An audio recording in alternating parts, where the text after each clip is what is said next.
જે હોય એનું જ્યારે મિલન થાય છે એટલે કે આપણા હૃદયમાં માત્ર શુદ્ધ સત્વ ગુણ અને માત્ર એક ચિંતનાત્મિક અંતઃકરણ વૃત્તિ, એ જ વેદાંતમાં અખંડાકાર વૃત્તિ કહે છે.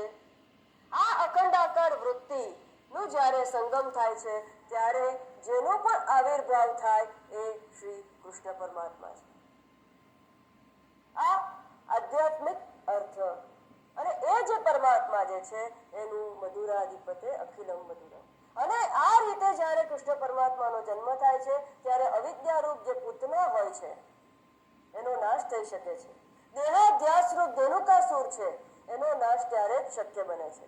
જળવાદ રૂપ ષટકાસુર છે એનો નાશ ત્યારે જ શક્ય છે.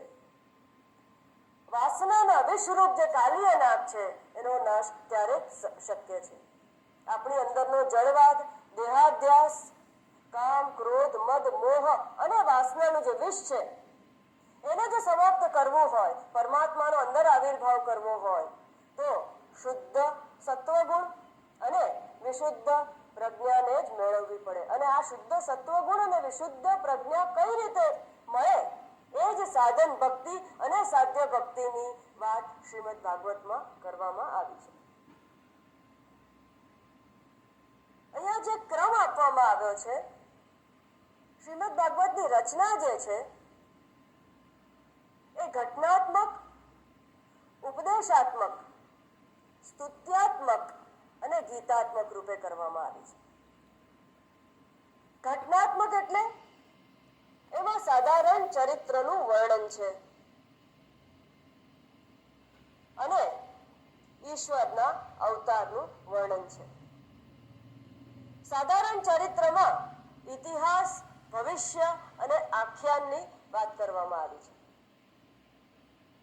ઇતિહાસ એટલે કોઈ પણ ચરિત્રને લઈને, કોઈ પણ વ્યક્તિ વિશેષને લઈને એના જીવનની જે પણ પરમાત્મા સંબંધી ઘટના હોય એનો ઉપક્રમ અને ઉપસંહાર કરીને પરમાત્મા તરફ પ્રીતિ વધારવામાં આવે છે. અને આ બે વ્યક્તિઓના સંવાદ રૂપે આ કરવામાં આવ્યું છે. જેવી રીતે નારાયણ અને બ્રહ્માજી વચ્ચેનો સંવાદ, બ્રહ્માજી અને નારદજીનો સંવાદ, નારદજી અને સનત કુમારનો સંવાદ, સુખદેવજી અને રાજા પરીક્ષિતનો સંવાદ. એવી રીતે ભવિષ્યની પણ વાત કરવામાં આવી છે. વર્તમાનકાલીન ગુરંડ આદિ રાજાઓનો પણ ઉલ્લેખ શ્રીમદ ભાગવતમાં છે. ભવિષ્યમાં થનાર જે કલ્કી અવતાર છે એની પણ વાત ભાગવતજીમાં આવી ગઈ છે. આ ઘટનાત્મક ક્રમ. એવી રીતે ઉપદેશાત્મક ક્રમ પણ છે. ઉપદેશમાં સાધારણ ઉપદેશ અને વિશેષ ઉપદેશ. સાધારણ ઉપદેશ એટલે સંત મહાત્માએ આપ્યો હોય, મિત્રોએ આપ્યો હોય, સ્નેહીજનોએ આપ્યો હોય. અને વિશેષ ઉપદેશમાં ગીતા રૂપથી પરમાત્માએ ઉદ્ધવજીને જે ઉપદેશ આપ્યો છે એ બધા ઉપદેશો ચતુશ્લોકી ભાગવત, સપ્તશ્લોકી ભાગવત, આ બધા ઉપદેશાત્મક વિષયોનું વર્ણન છે. ત્રીજું છે સ્તુત્યાત્મક. પરમાત્માની વારંવાર સ્તુતિ કરવામાં આવી છે. એમના ગુણાનુવાદ, શક્તિ, સ્વરૂપ, ક્રિયા અને કર્મનું વર્ણન વારંવાર કરવામાં આવે છે. આ સ્તુતિ સંસાર ભય દૂર કરવા માટે, સંસારના તાપ દૂર કરવા માટે કરવામાં આવી હોય છે. અને વિશેષ પ્રકારે તત્વજ્ઞાન માટેની પણ સ્તુતિ હોય છે. અને ચોથો જે પ્રકાર છે એ ગીતાત્મક પ્રકાર છે. ગીતાત્મક એટલે અહીંયા ગીતાજીની વાત નથી કરી. ગીતાત્મક એટલે અહીંયા ગીતની વાત કરી છે.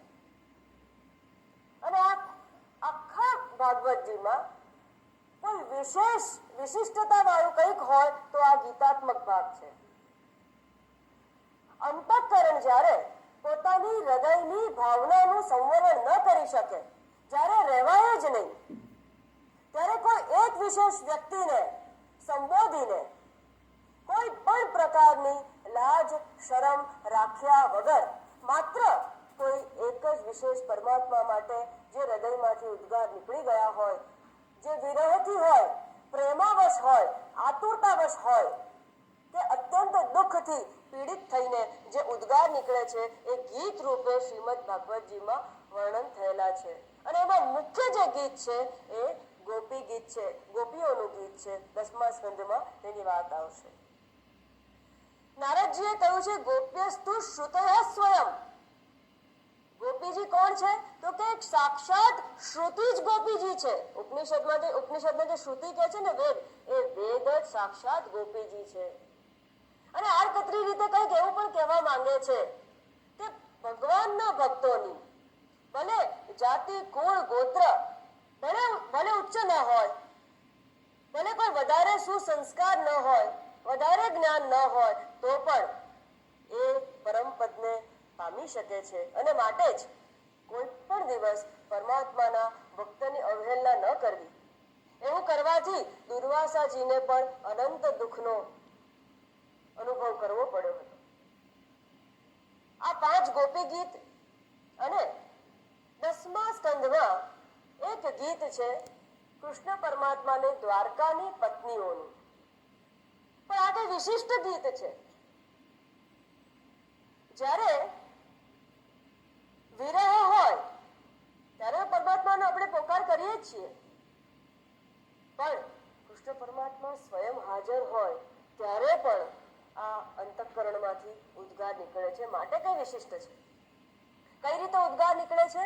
તો મેઘને જોઈને, મલાયાનીલને જોઈને, પક્ષીને જોઈને, તરુવરને જોઈને, પર્વતને જોઈને, નદીઓ અને ચંદ્રમા અને મહાસાગર, એ બધાની જ અંદર કૃષ્ણ પરમાત્માની ક્યાંક ક્યાંક છબી દેખાય છે, ક્યાંક ક્યાંક એની સાથે સરખામણી થાય છે. દરેકની અંદર પરમાત્મા, આખું જીવન શ્વાસ શ્વાસ પરમાત્મામય થઈ ગયા છે. કૃષ્ણ પરમાત્માની દ્વારકા પત્નીનું ગીત. બીજું એક પિંગલાનું નિર્વેદ ગીત છે. સંસારની કટુતાના અનુભવમાંથી નીકળેલું એ નિર્વેદ ગીત. ભિક્ષુ બ્રાહ્મણનું ગીત છે. અઈલ ગીત આદિ ભાગ છે. એટલે કે આ ગીતાત્મક વર્ણન આપણે કર્યું. આ રીતે શ્રીમદ ભાગવત કઈ રીતે આપણને બોધ આપવાનું છે, આ જે વાત કરી ઘટનાત્મક, સ્તુત્યાત્મક, ઉપદેશાત્મક અને ગીતાત્મક, આ ચારે ચાર રીતે શ્રીમદ ભાગવતમાં પરમાત્માના પ્રભાવનું અને શક્તિનું વર્ણન કરવામાં આવ્યું છે. ને ઉદ્દેશ શું છે? ઉદ્દેશ ન ભૂલતા એકમાત્ર મારા સાચા સત ચિત આનંદ સ્વરૂપનું વર્ણન, માત્ર વર્ણન નહીં પણ એ જ્ઞાનને આત્મસાત કઈ રીતે કરવું એને માટે એ જ ઉદ્દેશ્યથી આ સમગ્ર ભાગવતજીમાં 12 સ્કંદમાં વર્ણન થયેલું છે. સવારની જે આપણી વાત હતી, નારદજી દેવી ભક્તિને મળે છે, તેમની સાથે વૃદ્ધ પુત્ર જ્ઞાન અને વૈરાગ્ય. હવે નારદજીના વિષયમાં થોડું જાણીએ. આ નારદજી ચારે ચાર વેદના જ્ઞાતા, ઋગ્વેદ, સામવેદ, યજુર્વેદ, અથર્વવેદ. એટલું જ નહીં, શિક્ષા, કલ્પ, વ્યાકરણ, છંદ, જ્યોતિષ, નિરુક્ત, ઇતિહાસ, પુરાણ, ગણિત, દરેકે દરેક